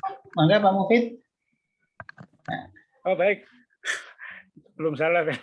Baik, terima kasih Pak Kiai, mencerahkan sekali ini tentang dakwah kultural yang disampaikan tadi itu. Mudah-mudahan kita sama-sama memahami putusan-putusan tarjih dan bisa menjelaskan kepada warga dan anggota kita di Muhammadiyah, baik di ranting atau cabang dan daerah. Mungkin dari kami sekian, kami kembalikan kepada Pak Ikhwan Rahmanto ya. Begitu Pak Iwan ya. Monggo dilanjut aja Pak. Maaf Pak Mufid, waktunya masih setengah jam. Masih setengah jam. Oke. Ya. Jadi kita buka lagi sesi tanya jawab, masih ada waktu 30 menit ya. Ya. 30 menit Pak Iwan sampai jam 9:30 ya. Ya. Silakan. Ya. Silakan Pak. Monggo. Pak Astra. Iya. Assalamualaikum warahmatullahi wabarakatuh. Waalaikumsalam warahmatullahi wabarakatuh. Pak Kiai, saya Asra Wahyudi dari Medan, Sumatera Utara. Masya Allah. Alhamdulillah, barakallah. Terima kasih Pak Kiai, hari ini agak telat saya mengikuti kajian kita. Yang ingin saya tanyakan atau mungkin kita diskusikan adalah saya lihat ada yang kurang pas ya, yang tidak tepat menurut saya. Kadang-kadang ini guru-guru kita, ustadz-ustadz kita, dai-dai kita dalam menyampaikan kajian, mereka paham dengan dalil-dalilnya, hadis-hadisnya, lalu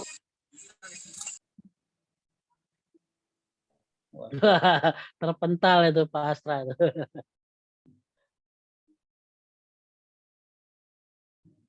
Terpental ya Pak Astra. Ya. Ya, Yang lain dulu boleh, yang lain. mungkin silakan Pak Mufid, yang lainnya.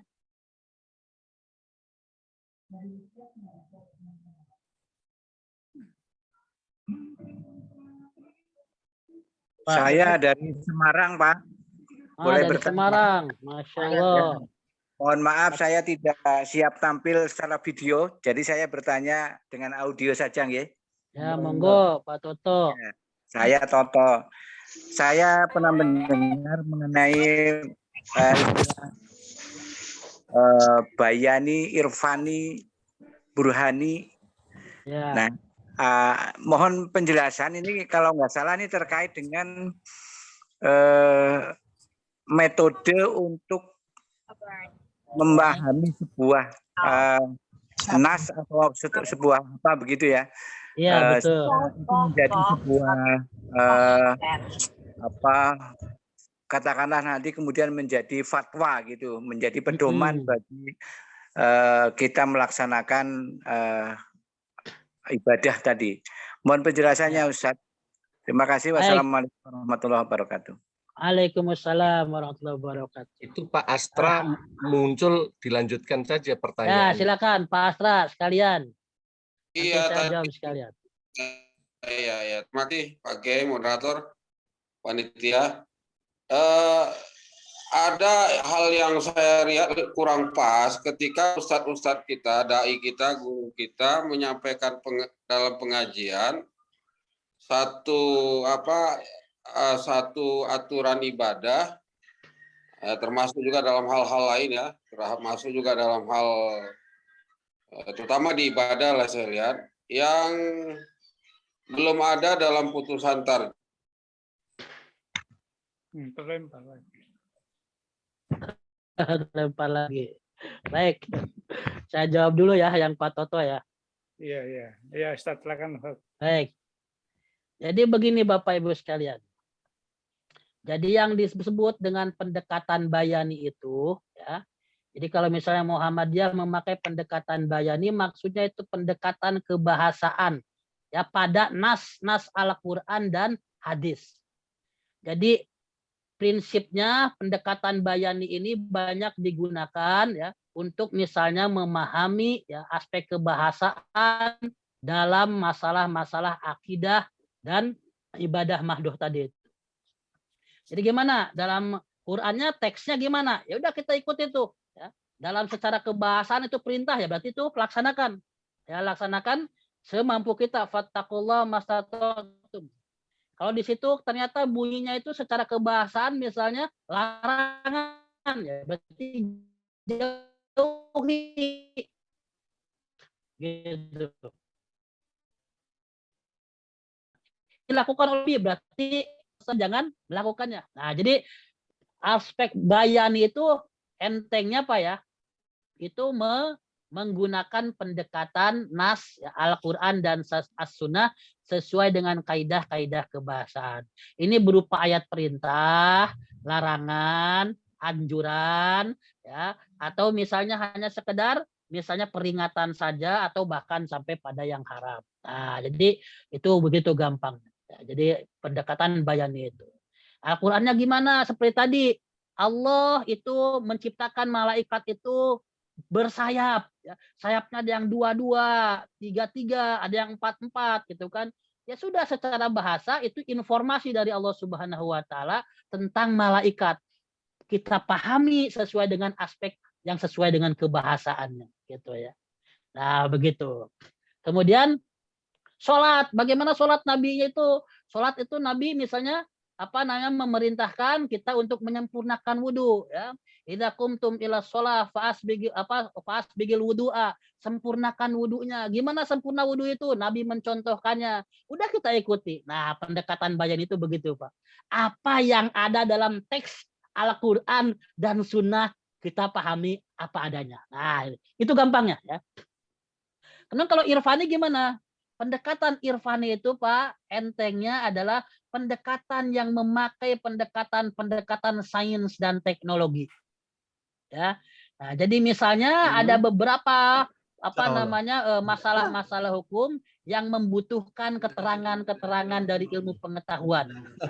Nah, contoh yang paling misalnya sering digunakan oleh kita ya adalah misalnya fatwa tentang hisab ya, putusan tentang hisab. Mengapa Muhammadiyah ya memahami hadis-hadis Rasulullah SAW itu justru mengisyaratkan kita semua untuk memakai hisab. Ya. Kenapa demikian? Hisab ya belum dipakai pada masa Nabi karena memang pada masa itu belum ya ditemukan ilmunya secara baik ya, belum memasyarakat, belum bisa dipahami. Tetapi isyarat-isyarat Nabi untuk menggunakan hisab itu ada gitu ya. Dan Al-Qur'an tidak ada satu ayat pun yang menggunakan ru'yah. Al-Qur'an menggunakan hisab semua. Ya, makanya kemudian Quran itu sifatnya futuristik ke depan, sedangkan hadis itu untuk menjawab persoalan-persoalan yang sifatnya temporer dan sementara. Nah, kemudian gimana tuh menjawabnya? Diikutkanlah misalnya perkembangan sains dan teknologi. Oh, sekarang astronomi sudah sangat modern, sudah sangat presisi misalnya. Ya.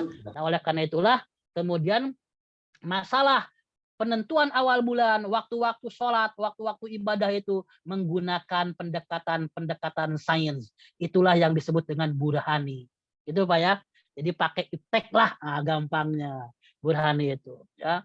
Nanti juga Muhammadiyah misalnya berfatwa tentang apa? Tentang aborsi. Ya.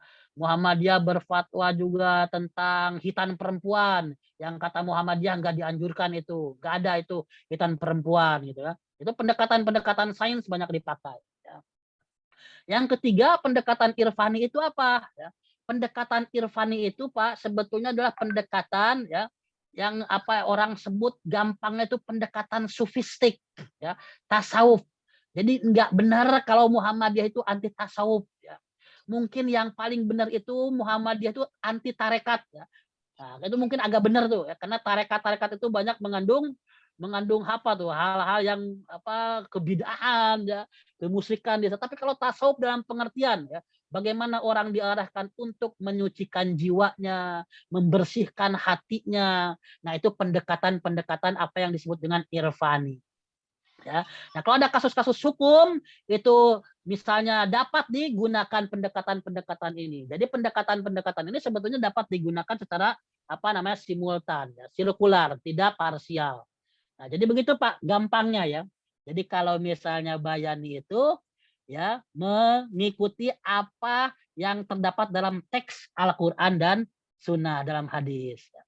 Yang irfani itu pakai apa, yang bayani itu pakai iptek, ilmu pengetahuan dan teknologi. Yang irfani itu pakai pendekatan-pendekatan sufistik. Ya. Itu banyak ungkapan-ungkapan sufi ya dalam Kiai Haji Ahmad Dahlan, misalnya tentang kematian, ya, tentang ikhlas, ya, dan seterusnya. Makanya tasawuf di Muhammadiyah itu ya sebagaimana diterangkan oleh Buya Hamka sebetulnya dekat apa yang diistilahkan oleh para ahli disebut dengan tasawuf akhlaki. Ya, tasawuf dalam perilaku ya, bukan tasawuf falsafi ya yang banyak salahnya ya, yang banyak spekulasinya, yang banyak membingungkannya.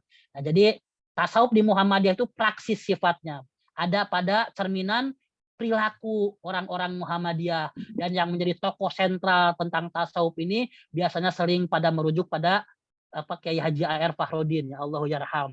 Bagaimana beliau ya apa namanya menerapkan ya disiplin tasawuf itu di dalam kehidupan beliau sehari-hari yang nyata ya, yang anti korupsi, yang anti apa harta-harta yang syubhat dan seterusnya ya. Dan Pak AR itu mendakwahkan Muhammadiyah ini dengan keceriaan ya, tidak pakai pendekatan-pendekatan yang bisa menyinggung orang. Nah, itu biasanya Pak ya, yang biasa disebut dengan pendekatan irfani ya. Jadi kita tempo seliroknya ditingkatkan gitu ya. Nah, jadi apa namanya, bagaimana pengalaman orang lain itu harus kita hargai ya. Mengapa orang tuh masih begini, masih begitu? Nah, kita harus hargai pengalaman hidup orang, pengalaman belajar orang. Jangan langsung disalahkan ya. Jangan langsung diasingkan. Nah, tapi kita laluilah proses-proses itu ya melalui pendekatan-pendekatan yang sifatnya rasa ya. Nah, inilah yang disebut dengan pendekatan irfani. Sehingga dalam dakwah ini sangat penting sekali ya. Ya, jadi tidak asal nabrak, ya nyalah-nyalahin orang, ya membid'ahkan orang dan seterusnya begitu kan.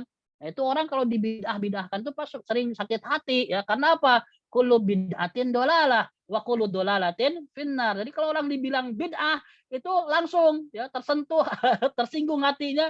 Bid'ah itu berarti sesat. Kalau dia bilang sesat berarti neraka. Nah, jadi kalau orang bilang bid'ah lo sama dengan neraka lo. Nah, gitu. Jadi ini pendekatan-pendekatan seperti ini harus banyak dipakai ya oleh para mubaligh kita nih. Mungkin itu yang mau ditanyakan Pak Astra tadi ya. Jadi banyak mubaligh kita itu memang yang perlu mengikuti apa namanya itu manhaj tarjih ini. Bagaimana cara berdakwah pun kita harus bijak ya. Kita harus bijak, kita harus menghargai pengalaman beragama orang lain ya. Pengalaman orang lain belajar, mungkin dia masih berpendapat begitu karena yang dibacanya baru buku itu, yang dia belajar baru pada kiai itu, belum terbuka wawasannya dan seterusnya. Nah, ini pendekatan-pendekatan seperti ini harus dipakai terutama oleh para mubaligh kita ya. Jangan asal nyalah-nyalahin orang ya, nabrak-nabrak gitu. Ya. Kemudian galak-galak, nah, jangan begitu ya. Kalau dakwah itu harus bil hikmah wal mau'izatil hasanah. Kalaupun harus berdebat, wajadilhum billati hiya ahsan. Debatlah dengan cara yang terbaik ya. Debat itu jangan kemudian apa? Membuat orang lain lari ya. Yassiru wala tu'assiru, mudahkan jangan kau persulit. Basyiru wala tunaffiru, gembirakan jangan kau buat orang lain lari. Nah, gitu. Nah, prinsip-prinsip itu erat kaitannya sebetulnya dengan pendekatan-pendekatan yang sifatnya irfan. Demikian Bapak ya, mudah-mudahan ini tidak terlalu membingungkan. Saya mencoba menyederhanakan ya konsep-konsep yang sebetulnya memang perlu pengkajian lebih dalam. Demikian wallahu taala a'lam. Baik Ustaz, makasih Ustaz. Ini menyampaikan tentang metodologi pemikiran Islam dalam pandangan Muhammadiyah ini kan. Nah, iya betul. Kegiatan tadi telah disampaikan gamblang ya oleh Ustadz. Pertama bayani metodologi pendekatan secara tekstual ya Ustadz ya. Ya, Kemudian, betul. yang kedua burhani, pendekatan secara kontekstual burhani. Terus yang ketiga irfani, mungkin ini lebih kepada pendekatan secara spiritual. Nah, betul. Muhammadiyah. Betul, betul. Baik, baik Ustadz, barangkali ada yang lain, Bapak-bapak. Masih ada waktu 15 menit nih. Mungkin satu kali pertanyaan lagi. Silakan Bapak. Ini saya baru tahu yang ikut dari luar ini juga ya. Dari Medan, dari Semarang, ya alhamdulillah. Berarti itu ada pertanyaan, Ustaz. Iya, silakan. Ya, silakan. Silakan. Monggo. Ini karena saya pakai HP jadi enggak. Oh iya. Izin kalau gitu Ustaz Mufid, saya bacakan itu di room chat itu ada pertanyaan itu dari Mas Saiful Akbar kayaknya ini. Iya, Pak. Dibacakan aja. Ya, Assalamualaikum. Pengen nanya Pak Ustadz, kalau hadis qudsi itu apa ya Pak Ustadz? Nah, itu kata-katanya begitu Pak Yai. Oh, begitu. Baik. Pak Saiful ya, kalau Bapak dengar ada istilah hadis qudsi. Hadis qudsi itu adalah firman Allah Subhanahu wa taala yang tidak tercatat di dalam Al-Qur'an. Ya. Ini firman Allah yang tidak dicatat di dalam Al-Qur'an. Nah, namanya itu hadis qudsi. Karena hadis ya tetap harus diteliti itu hadisnya sahih apa tidak ya. Benar enggak dari Rasulullah? Nah, jangan-jangan dia dhaif, lemah ya, bukan dari Rasul, itu kata-kata orang aja tuh ya. Kemudian dianggap sebagai hadis. Hadisnya hadis qudsi lagi ya, bukan mengatasnamakan Nabi lagi tapi mengatasnamakan Tuhan itu kalau hadis qudsi itu ya. Mengatasnamakan Allah Subhanahu wa taala. Jadi ringkasnya begitu. Hadis qudsi adalah firman Allah yang tidak tercatat atau tidak dimuat di dalam Al-Qur'anul Karim. Begitu Pak Saiful ya. Nah, tapi harus ditanyakan, benar enggak nih Ustaz hadis qudsinya sahih apa tidak, terus ditanya ya. Nah, karena jangan sampai hadis qudsi itu pasti sahih ya, enggak juga ya. Namanya juga hadis. Hadis itu tidak pasti kebenarannya ya, harus dicek dulu. Ya begitu. Cek dulu kebenarannya, sohihnya, atau hasan dan dhaifnya, atau jangan-jangan palsu. Nah, gitu. Wallahu taala alam. Mangga Pak.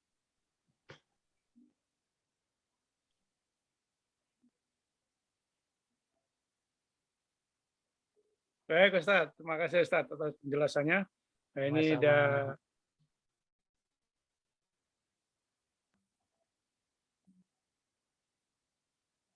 halo.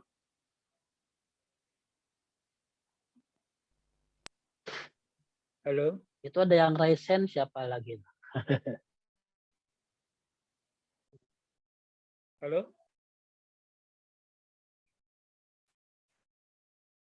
Nah ini coba dilihat di chat tuh banyak kayaknya itu Pak ya.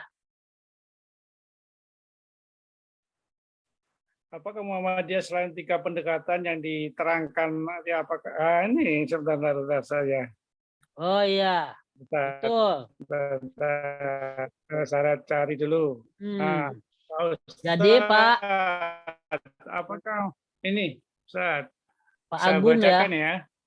Nah, apakah Muhammadiyah selain 3 pendekatan yang diterangkan tadi, ada pendekatan cara maqasid dalam berdakwah? Betul. Baik, jawaban ringkasnya iya Pak ya. Ini yang disebut dengan maqasidus syariah ya. Apa namanya? Tujuan dari diberlakukannya sebuah hukum atau aturan itu ada tujuannya ya. Nah, jadi prinsip maqasid ya, apa yang disebut dengan prinsip-prinsip yang erat kaitan dengan maslahah itu sangat dipegang teguh oleh Muhammadiyah ya. Nah, jadi kemaslahatan ya itu menjadi ya unsur-unsur yang penting dalam memproduksi sebuah hukum. Saya contohkan Pak ya, salah satu produk Muhammadiyah yang sangat mempertimbangkan aspek maqasidus syariah ya. Nah, misalnya saja ya, di Muhammadiyah itu Pak, anak hasil zina, apa ya? Ini saya sebutkan aja langsung ya. Hasil zina itu Pak agak kasar juga sih ya. Gak apa-apa dah ya. Nah, anak hasil zina atau anak yang dihasilkan atau diproses ya, diproses di luar pernikahan yang sah. Itu oleh Muhammadiyah anak tersebut dapat dinasabkan kepada ayah biologisnya. Ya. Begitu. Sedangkan pendapat-pendapat masyhur ya terutama di kalangan Syafi'iyah, kalau anak zina itu hanya dapat dinasabkan kepada ibunya. Tapi Muhammadiyah sebagaimana juga dikutip oleh para ulama terdahulu misalnya Ibnu Qayyim Al-Jauziyah dimungkinkan untuk menasabkan anak hasil zina itu kepada bapak biologisnya. Apa yang jadi bahan pertimbangan? Ini salah satu contoh nih Pak. Yang jadi bahan pertimbangan adalah maqasid syariah.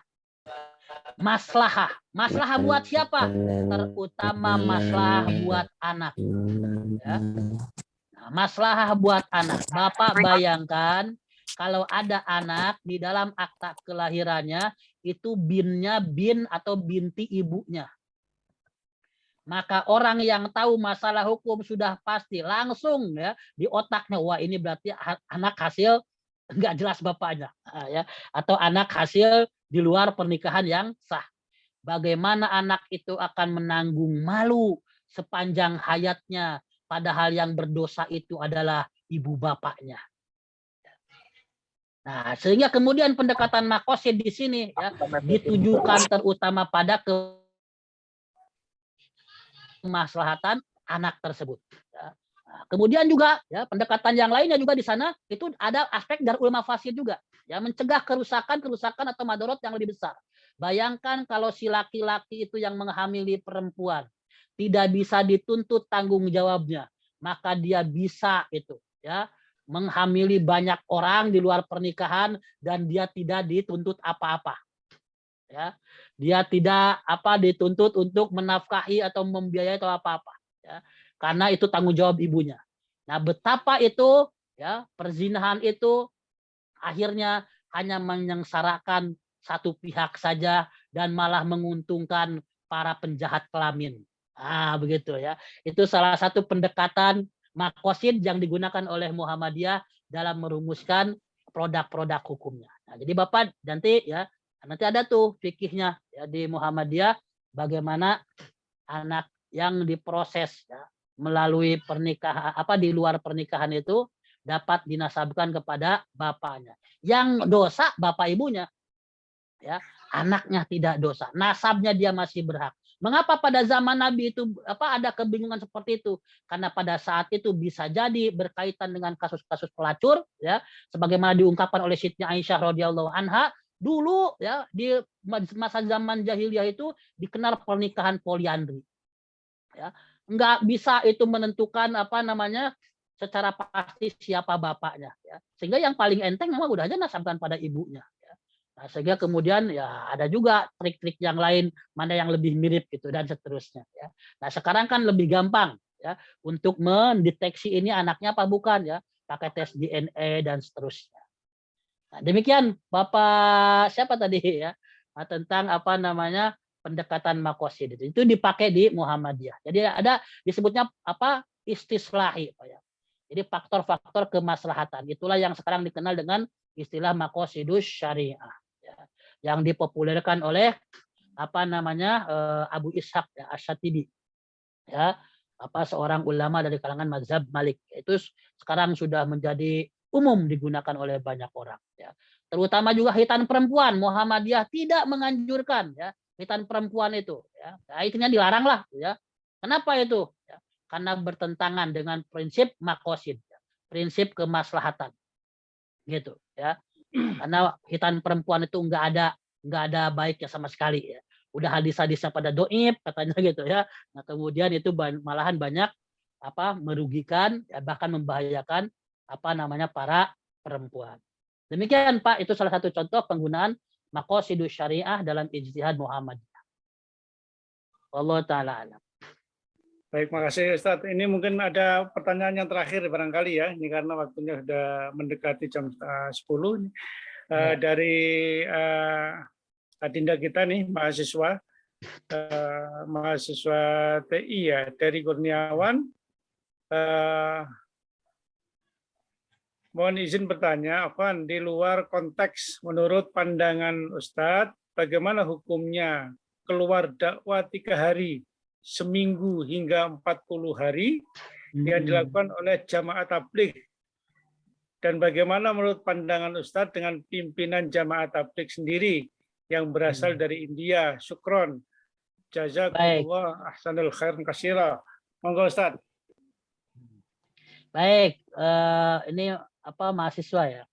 Iya. Begini Pak, saya pernah bertanya tentang hal ini ya di satu forum resmi ya di Jogja sana kepada ketua Majelis Tarjih kita ya, ketuanya ulama kita Profesor Dr. Syamsul Anwar ya. Orang alim di kita itu Pak, luar biasa ilmunya. Kepalanya banyak isinya itu ya. Kata Profesor Syamsul Anwar ya, apa yang dilakukan oleh jamaah tabligh itu harus diapresiasi. Semangat dakwahnya harus diapresiasi. Ya. Bahkan kita beruntung ada orang yang mau mengetuk dari pintu ke pintu menyampaikan kebenaran ya kepada masyarakat luas tanpa mengharapkan imbalan. Ya. Coba bayangkan Bapak-bapak bandingkan dengan orang-orang yang mau dakwah kalau ada imbalannya. Ya. Bahkan sekarang ada misalnya para mubalig yang pakai itu ada istilah uang DP dulu gitu ya. Nah, itu bayangkan orang-orang jamaah tabligh ini berdakwah dengan koceknya sendiri. Dan kalau mereka tidak punya duit pada saat mau berangkat, itu komunitasnya ngongkosin supaya berangkat. Jadi semangatnya perlu diapresiasi. Hanya saja, nah ini ada catatannya Pak gitu ya. Biasakan Muhammadiyah itu gitu. Ya. Catatannya apa? Bahwa berdakwah keluar itu mendakwahi orang lain jangan sampai mengabaikan kewajiban yang bersangkutan terhadap diri dan keluarganya. Gitu Pak ya. Nah, ini yang kadang-kadang menjadi sorotan pada jamaah tabligh. Mereka dakwah sampai 4 bulan bahkan Pak ya. Saya banyak ya beberapa kawan-kawan saya ya, itu mereka selalu Ya, kalau yang sudah tahu mengerti dakwah ini, mereka sebelum berangkat keluar rumah itu menyiapkan bekal dulu buat dirinya dan bekal buat keluarganya. Nah, ini banyak yang biasanya dakwah keluar-keluar tapi mengabaikan nasib keluarganya. Ini yang diingatkan pada mereka, ya. Gitu, Pak ya. Jadi semangat dakwahnya bagus, ya. Jangankan 40 hari, 4 bulannya, setahun, bertahun-tahun, ingat ya, beberapa keturunan Kiai Haji Ahmad Dahlan itu bahkan nggak balik-balik lagi ke tanah air. Mereka ada yang di London, ada yang di Thailand, ada di berbagai negara itu. Gitu. Mereka benar-benar dakwah menginternasional. Jadi pikiran untuk mengglobalisasikan Islam itu oleh Kiai Dahlan sudah terpikirkan. Beberapa keturunannya nggak balik-balik lagi ke Jawa. Ya, gitu Pak ya. Nah, jadi semangatnya harus ditiru oleh kita. Ya, dakwah tanpa mikirin amplop, ya. Dakwah tanpa mikirin bayaran, ya. Keluar-keluar saja, ya. Ceramah-ceramah saja sampaikan, ya. Gitu. Jangan mikirin ini ada imbalan atau tidak, sampaikan kebenaran, ya. Sampaikan pesan-pesan Allah Subhanahu wa taala, ya, sunnah-sunnah Rasulullah SAW. Ya, semangatnya harus diapresiasi. Cuma caranya harus diperbaiki. Jangan mengabaikan nasib keluarga, ya. Kemudian juga ilmunya ditingkatkan. Jangan dengan cuma ilmu sedikit ngomong ke sana kemari, jangan melebihi kapasitas ilmunya. Kemudian juga mungkin yang sering dikritik masyarakat adalah faktor kebersihan. Karena ilmunya baru dikit gitu ya. Kadang-kadang suka pada nginep di masjid, terus menjemur pakaian dalam kadang di pagar-pagar masjid. Nah, itu yang harus diingatkan, Pak ya. Jadi semangat dakwahnya apresiasi, cuma cara-caranya mungkin perlu diperbaiki. Demikian ya. Wallahu taala alam, dan Muhammadiyah harusnya begitu, Pak ya. Harus semangat dakwahnya. Saya khawatir orang Muhammadiyah, Pak, itu terlalu sibuk ngurusin amal usaha tapi dakwahnya itu pada kelupaan. Ya. Pimpinannya lupa turun ke ranting, turun ke cabang, ya, sibuk ngurusin sekolah, sibuk ngurusin universitas, ya. Ini perlu diingatkan semua, harus turun semua ke masyarakat. Ya. Ini giliran diambil orang jamaahnya, ya, bahkan masjidnya kita marah-marah. Padahal itu gara-gara orang Muhammadiyahnya sudah jarang ke masjid, ya, jarang berdakwah. Nah, itu harus jadi peringatan buat kita semua. Demikian Pak, wallahu taala. Ada pertanyaan Pak Astra. Pertanyaan Pak Astra yang mana ya? Oh, yang tadi. Apa Pak? Pak Astra bisa diulang Pak? Yang mau balik kita kan ya? Singkat saja Pak, monggo Pak. Singkat saja Pak, Pak Astra. Sudah ditulis itu Pak Kiai, ditulis. Oh, sudah ada ditulis. Coba dibacakan aja Pak, dibacakan. Jelek. Bentar. Saya tulis. Iya. Oh ini ya. Iya. Assalamualaikum warahmatullahi wabarakatuh. Pak Kiai, bagaimana jika Ustadz guru kita Muhammadiyah menyampaikan suatu putusan tentang Islam, tapi bertentangan dengan tarjih Muhammadiyah, ya, dengan alasan ini dalil yang lebih kuat. Terima kasih Pak Kiai. Monggo silakan. Baik. Jadi begini Pak. Ya, tadi di Muhammadiyah orang berpendapat secara individual boleh, tapi tidak bisa dijadikan pedoman. Ya udah, itu menurut Bapak lebih kuat, ya silakan Bapak aja yang mengamalkan. Yang sudah didiskusikan, dimusyawarahkan, ya itu oleh para ulama kita yang ada di putusan tarjih itu. Ya, jadi boleh diabaikan. Ya, pendapat pribadi itu abaikan saja. Itu pendapat pribadinya, pendapat organisasi, pendapat Muhammadiyah adalah apa yang ada di putusan tarjih Muhammadiyah. Begitu Pak ya. Jadi silakan saja. Ya. Nah, ini perlu makanya pembekalan buat para mubalik-mubalik kita, ya. Nah, seolah-olah para ulama kita tuh nggak pernah bahas hadis itu, gitu ya. Itu kan yang baru diketahui oleh Bapak sendiri. Itu hadis Pak sudah dibahas oleh ulama se-Indonesia. Nah, gitu ya. Gitu. Dan hasilnya begini ya. Kan lebih kuat mana ya? Hasil ijtihad bareng-bareng dengan hasil ijtihad sendiri-sendiri gitu ya. Nah, kalau barang-barang itu Pak ditinjau dari berbagai aspek ya. Para ulama kita ngumpul, ahli hadisnya ngumpul, ahli tafsirnya ngumpul, ahli sejarahnya ngumpul, apalagi kalau dalam berkaitan dengan masalah iptek ya, para ilmuwannya juga ngumpul ya. Nah, masa hasil ijtihad sendiri bisa mengalahkan hasil ijtihad kolektif? Itu logika entengnya Pak ya. Jadi ya ikuti saja yang ada dalam putusan tarjih, karena itu merupakan hasil musyawarah, ya, hasil pendalaman, ya, bukan hanya satu orang tapi berbagai kepala, ya, ulama Muhammadiyah se-Indonesia. Adapun Bapak itu mau pakai pendapatnya sendiri, silakan saja buat dirinya sendiri, tidak mengikat buat jamaahnya, tidak mengikat buat organisasi Muhammadiyah. Biarkan aja dia sendiri, Pak. Gitu, Pak, ya. Jadi pendapat resmi adalah apa yang di HP. Demikian Pak Asra, mudah-mudahan bermanfaat dan terus bersemangat bermuhammadiyah, ya. Bapak Asra ini di Medan, ya. Salam kepada keluarga di Medan dan semuanya. Terima kasih atas perhatiannya. Semoga ini bermanfaat buat semuanya, dan saya sangat senang sekali bisa bersilaturahim dengan Bapak Ibu sekalian pada malam hari ini. Semoga pengajian ini menambah wawasan kita, meneguhkan keyakinan kita, dan juga menambah semangat kita untuk semakin dekat dengan Allah dan Rasul-Nya dengan mengamalkan ajaran ini sesuai dengan tuntunan Allah dan Rasul-Nya. Demikian, kurang lebihnya dan mohon maaf. Billahi taufiq wal hidayah. Nasrun minallah wa fathun qarib. Wa basyiril mu'minin. Wassalamualaikum warahmatullahi wabarakatuh. Waalaikumsalam warahmatullahi wabarakatuh. Terima Pak Kiai. Sama-sama. Terima kasih Ustadz atas pencerahannya. Ini banyak sekali kita dapatkan ini. Mudah-mudahan ilmu-ilmu yang kita dapatkan pada malam hari ini bisa kita amalkan dan bisa kita implementasikan, ya, kepada warga Muhammadiyah. Baik, kami sebagai pemandu acara, saya minta maaf apabila ada kekurangan, ya. Saya mohon maaf pada penanya, barangkali ada yang masih belum kita bacakan tadi itu. Mudah-mudahan nanti di lain waktu bisa kita diskusikan dan kita bahas. Dari kami cukupkan sekian. Kami kembalikan kepada Pak Ikhwan. Assalamualaikum warahmatullahi wabarakatuh. Waalaikumsalam warahmatullahi wabarakatuh. Terima kasih banyak Pak Mufid yang telah memandu jalannya acara ini. Ya. Alhamdulillah acara kita pada malam ini telah usai. Terima kasih banyak Kiai Endang yang telah memberikan pencerahan. Sama-sama.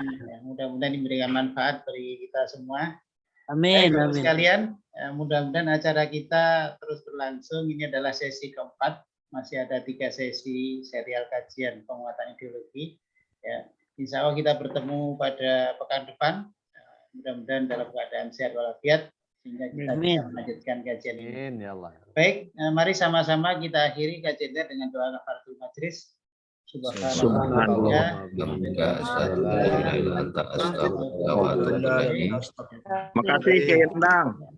Sami-sami. Ini di jalan ini baru sampai rumah. Assalamualaikum warahmatullahi wabarakatuh. Oh gitu Kang Jaya, mohon hati-hati. Waalaikumsalam. Salam keluarga. Terima kasih Pak Ustadz Endang.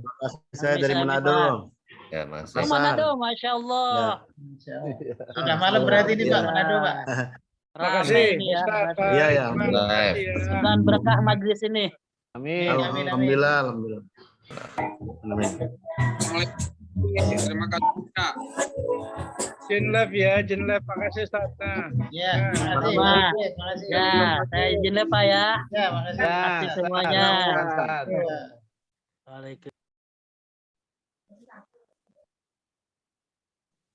Alhamdulillah. Sad Umri